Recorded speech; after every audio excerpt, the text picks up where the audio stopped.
Tuhan mau semua manusia itu masuk surga. Bagaimana caranya untuk Tuhan menyelamatkan manusia? Dia harus jadi manusia. Kenapa harus jadi manusia? Karena yang diselamatkan manusia, bukan monyet. Kalau yang diselamatkan monyet, ya otomatis dia harus jadi monyet dengan bahasa monyet.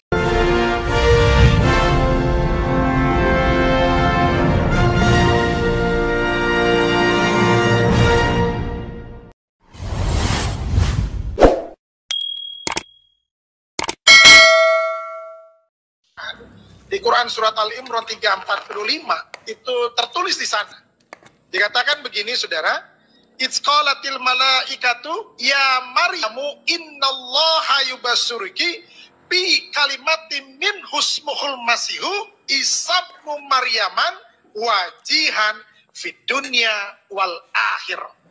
Jadi ketika itu Al-Quran bilang begini, ketika itu Allah berfirman kepada malaikat Jibril, hai malaikat Jibril, lu datengin deh itu Maryam dan katakanlah kepada Maryam, innallaha yubassuriki bi kalimatin min husmul masihu isabnu Maryaman.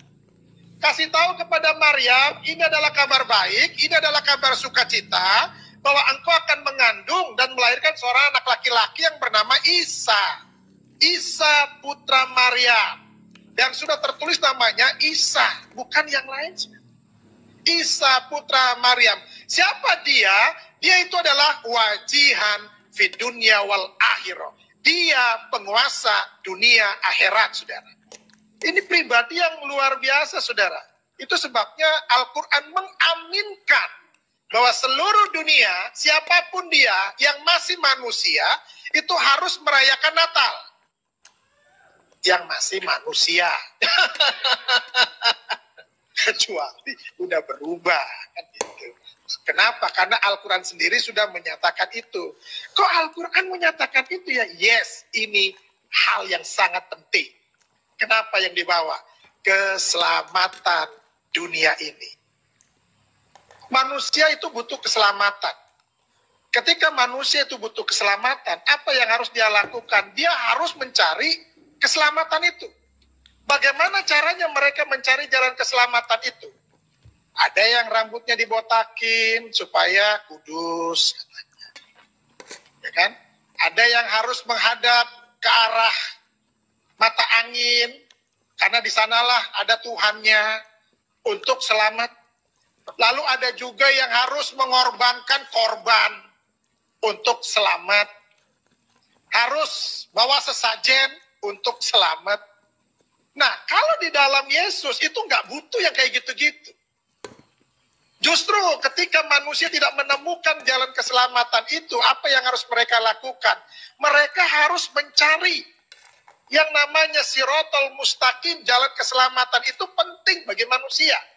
Kenapa? Karena di dalam dunia ini cuma dua tempat, surga atau neraka. Nah, semua manusia pengennya ke surga, betul ya? Tapi ingat, kalau mau ke surga, harus kenal sama yang punya surga.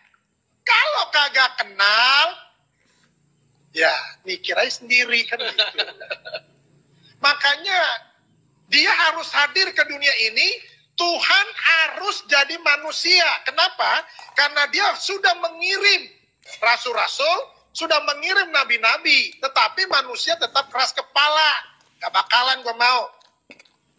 Pokoknya gue mau suka-suka gue, semau gue, katanya kan. Lalu bagaimana? Ini Tuhan ini punya kasihnya begitu luar biasa. Yang tadi sudah disinggung, karena begitu besar kasih Allah.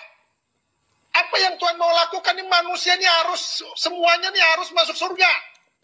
Karena neraka diciptakan untuk setan, untuk genderuwo, untuk iblis. Bukan untuk manusia. Manusia ditempatkan semuanya masuk surga. Amin. Tapi yang bagaimana dulu? Nah, itu kemauannya Tuhan, itu hatinya Tuhan. Tuhan mau semua manusia itu masuk surga. Bagaimana caranya untuk Tuhan menyelamatkan manusia? Dia harus jadi manusia. Kenapa harus jadi manusia? Karena yang diselamatkan manusia, bukan monyet.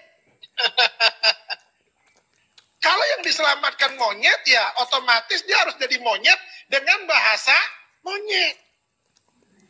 Tapi yang diselamatkan manusia, itu sebabnya dia harus jadi manusia.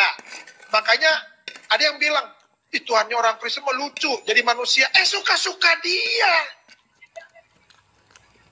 Dia mau jadi apa ke suka-suka dia. Ya puji Tuhan yang diselamatkan, target utamanya adalah manusia, maka dia harus jadi manusia dengan bahasa manusia. Dengan gaya hidup seperti manusia. Nggak mungkin dia datang sebagai roh. Kenapa? Ngeri. Ada suara, nggak ada wujud.